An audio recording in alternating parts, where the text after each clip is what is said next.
Islamic terror শুনলেই সারা পৃথিবীর সভ্য সমাজ আটকে ওঠে, আর এই ইউনূস তাদের নিয়েই চলছে।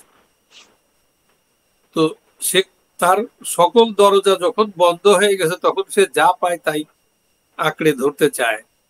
তো চীনের বিষয়টা হচ্ছে, সে চীন তার এখানে ইনভেস্টমেন্ট আছে, এই মুহূর্তে যদি তার ইয়াতে বিল্ডিং এই বিষয়টা কন্টিনিউশন থাকে, আমার মনে হয় চীন সেই বিষয়টাই বেশি অ্যাটেন্টিভ। তার যে ইনভেস্টমেন্ট আসে সেখান থেকে যারা সেই তার রেগুলার ইয়াটা পেমেন্টটা যাতে চলে, সেই জন্য চীন খানিকটা আগ্রহ দেখিয়েছে। তাছাড়া ইউনূসের সাথে চীন, আমরা তো দেখছি রাশিয়ার সাথেও চীন কিন্তু একটা নৈতিক সমর্থন দিচ্ছে রাশিয়াকে, আর মাত্র তেল কেনা ছাড়া আর কোনো কাজে কোনো কিছুই করে না, অস্ত্র বা কিছু সৈন্য বল দিয়ে কিছুই করেনি, ইনভলভ হয়নি। শরীফ ভাই, একটা বিষয় বলুন যে এই যে আরো একটা কথা শোনা যাচ্ছে যে বাংলাদেশের বর্তমান যে পরিস্থিতি, সেই পরিস্থিতিতে শান্তি স্থাপনা করা কিংবা সম্প্রীতিকে বজায় রাখার জন্য চীনের কাছে সাহায্য চাওয়া হচ্ছে, কিন্তু আদতেও বাংলাদেশের এই পরিস্থিতি কাটাতে চীনের সাহায্য সত্যি কি সেটা সম্ভব, বা চীন সাহায্য করলে বাংলাদেশের পরিস্থিতি স্বাভাবিক হবে, এমনটা কি আদৌ সম্ভব, কি মনে করছেন? এটা প্রশ্নই ওঠে না। চীন এখানে বাংলাদেশের জঙ্গি জিহাদিদের সাথেও নাই, সে আপাতত হয়তো তার বিরুদ্ধেও যাবে না, এরকম একটা পজিশনে চীন থাকবে। সে যাচ্ছে, চীনে যাচ্ছে, চীনে গেল সে একটা সুযোগ আছে, একটা সম্মেলন ছিল, একটা কি কি যেন একটা এনজিওর একটা সম্মেলন ছিল, ওইটাই সে ইনভাইটেশন পাইছে। তো সেই ক্ষেত্রে একটা সামাজিকতা বজায় রাখতে চীন গভর্নমেন্ট ওই সুযোগটা নিছে যে ঠিক আছে, সে যখন আসছে তাহলে তার সাথে একটা হোক। তো এরকম বিষয়টা এখানে চীন কিছুই করতে পারবে না, চীন করবেও না। চীনের তো ওদের পলিসি ভিন্ন, ওরা একেবারে one step forward to step backward এরকম পলিসি নিয়ে থাকে সবসময়। এইটা হবে না। আপনার যেটা হবে, যেখানে চীন তো দূরে, ভারত তো একেবারে চারপাশে, বাংলাদেশের একেবারে চারিদিকে ভারত। তো সেই ক্ষেত্রে ভারতের বিষয়টা, ভারত যেটা চায়, ভারত তো কোনো অন্যায় কিছু চাইনি, সে চাইছে ডেমোক্রেসি, সে চাইছে একটা গণতান্ত্রিক পরিবেশ চাইছে, সে চাইছে জঙ্গি জিহাদি মুক্ত। তারপরে ভারতের জনগণ, ভারতের সৈন্য, তারা যেভাবে আর্মি যেভাবে জীবন দিয়েছে বাংলাদেশের স্বাধীনতার জন্য, তারা সবসময় চাইবে যে ভারতে একটা, বাংলাদেশে একটা স্বাধীনতার পক্ষের শক্তি থাকে। এটা স্বাধীনতাকে মানে না, স্বাধীনতার বিরুদ্ধে এরকম শক্তিকে ভারত কোনো অবস্থাতে নীতিগত ভাবে মেনে নিতে পারে। তো সেই বিষয়টা তো রাষ্ট্র চালানো, সেই বিষয়টা ইউনূসের কনসিডারেশনে আছে কিনা আমি জানি না। তার কনসিডারে আসে তাকে যারা ক্ষমতায় বসিয়েছে, তারা জঙ্গি হোক জিহাদি হোক, সে ওটাকে কেয়ার করছে না। সে মনে করছে যে আমি তো একটা সুযোগ পেয়েই গেছি। তো এই সুযোগে সে যা যা তার নিজস্ব ব্যবসা, এবং আমার মনে হয় সে নিজেও বুঝে যে সে আর কয়দিন আছে, হিজ ডেজ আর নাম্বার। সে এই জন্য যতটা সে তার নিজের জন্য, তার ব্যবসার জন্য করতে পারে সেটা তাই করবে। তো এর থেকে আপনার ভালো কিছু, বাংলাদেশে যে অবস্থা হয়ে গেছে, এটা তো সে বলে যে কোনো সবই তো ঠিক আছে, ভালো আছি তো। বাংলাদেশে মানুষের জীবনের নিরাপত্তা নেই।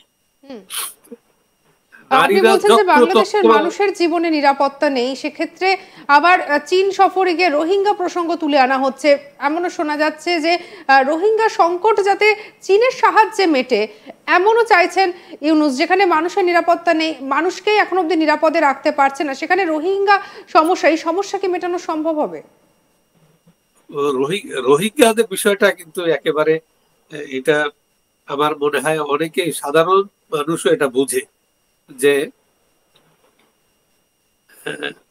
মায়ানমার গভর্নমেন্ট এবং আরাকান আর্মি দুইটা তো আর ট্রাইবাল, দুইটারই চীনের সাথে যোগাযোগ আছে, আর এই দুইটাই রোহিঙ্গাদের বিরুদ্ধে। তো রোহিঙ্গাদের কোনো পথ আমি খুঁজে পাই না, ওরা এখান থেকে ওই পালিয়ে টালিয়ে যাওয়া ছাড়া এটা যে সহজে এটা মিটবে, এটা আমার এটা কোনো পড়ে না, হিসাবের ভিতরে আসে না। ওরা তো সেই আরাকান আর্মির মায়ানমার জান্তার পক্ষে ওরা একটা সেকশন অস্ত্র হাতে নিয়ে আরাকান আর্মির বিরুদ্ধে যুদ্ধ করতেছে। তো আরাকান আর্মি তো ওদেরকে এই গভর্নমেন্ট জান্তা সহ তাড়াই দিছে। ওরা এর ভিতরে আর বাদ বাকি কয়েকটা শহর দখল করে তো ওরা স্টেট ঘোষণা করবে, স্বাধীন দেশ ঘোষণা করবে।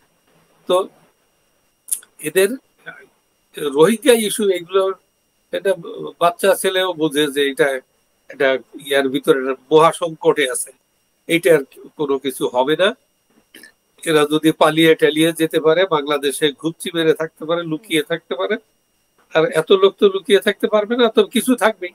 আগে আসছিল তারাও ছিল, তারাও এসে সমাজটাকে একেবারে কলুষিত করে নষ্ট করে দেয়। এরা এরা যেখানে যায় চুরি ডাকাতি বদমাইশ এগুলো করতে থাকে। তো এরা তো কোনো জাতিই নেই, এরা তো সারা পৃথিবীর ঘাড়ের বোঝা। একেবারে একেবারে অবশ্যই এই বিষয়টা ভীষণই গুরুত্বপূর্ণ। তবে এই সবকিছুর মধ্যে আরো একটা নতুন করে আরো একটা যে বিষয় আমাদের সামনে চলেই আসছে বারবার, সেটা হচ্ছে এই যে চীন সফর ইউনূসের, এই চীন সফরের কি প্রভাব কোথাও গিয়ে ভারতের ওপরও পড়তে পারে, কিংবা ভারতকে কি চাপে রাখতে চাইছে বাংলাদেশ, বা চীনের সঙ্গে জোটবদ্ধ হয়ে তাদের এই যে বৈঠক, এই বৈঠকের কতটা প্রভাব ভারতবাসীদের ওপর পড়তে চলেছে, এই নিয়ে অবশ্যই করব আমাদের পরবর্তী আলোচনা। আমাদের সঙ্গে রয়েছেন বিখ্যাত বাংলাদেশি সাংবাদিক শরীফ শাহাবুদ্দিন। শরীফ ভাই, আপনাকে আরো একবার স্বাগত জানাই আজ তাক বাংলায়। একদম যে বিষয়টা এবারে আমাদের আলোচনার যে বিষয়, বাংলাদেশ আর চীনের এই যে বন্ধুত্ব বা এই যে সখ্যতা, তার ফলে ভারত কতটা চাপে পড়তে পারে? ভারত বিষয়টাকে কোনো অবস্থাতেই এটা ভালোভাবে নিবে না। যদি ওই একটা কথা তো ওরা হাইড করার চেষ্টা করছে, তিস্তা প্রকল্প। ভারত আগেই বলে দিছে তিস্তা প্রকল্প তারা করবে। তারপরে যে লালমনিরহাট এয়ারপোর্ট, এগুলোতে যদি হাত দিয়ে বসে, তাহলে ভারতের নিরাপত্তা হুমকিতে যাবে, সেভেন সিস্টার ওইগুলো। তো সেই দিক দিয়ে ভারত তো এটাকে সহজে নিবে। তো এরা তো কিছুটা হাইড করতে চাচ্ছে, গোপন করতে চাচ্ছে। তো সেই দিক দিয়ে ভারত যতটা, আমেরিকা এবং ভারত যতটা স্লো অ্যান্ড স্টেডি, আমার মনে হয় স্লো অ্যান্ড স্টেডি প্রসেসটা বেছে নিচ্ছে, আমার মনে হয় তখন ওইটা আর থাকবে না। তখন একটা দ্রুত অ্যাকশনের দিকে ওরা চলে যাবে। শরীফ ভাই, আরো একটা বিষয় বলুন, যে এই যে যেটা আপনি বলছেন, কোথাও গিয়ে ভারতকে টাইট দিতে কি ইউনূস কি হাসিনার ভালো করে দিচ্ছে, সুবিধা করে দিচ্ছে? হাসিনার ইউনূসের অ্যাক্টিভিটিস তো হাসিনার পথ সুগম করে দিচ্ছে। কেন? যে হাসিনার সময় মানুষের স্ট্যান্ডার্ড অফ লিভিং, তাদের জীবনযাত্রা কেমন ছিল, আর এখন কেমন, এইটা কম্পেয়ার একেবারে রিক্সাওয়ালা করে, একেবারে রাস্তার লোকে করে।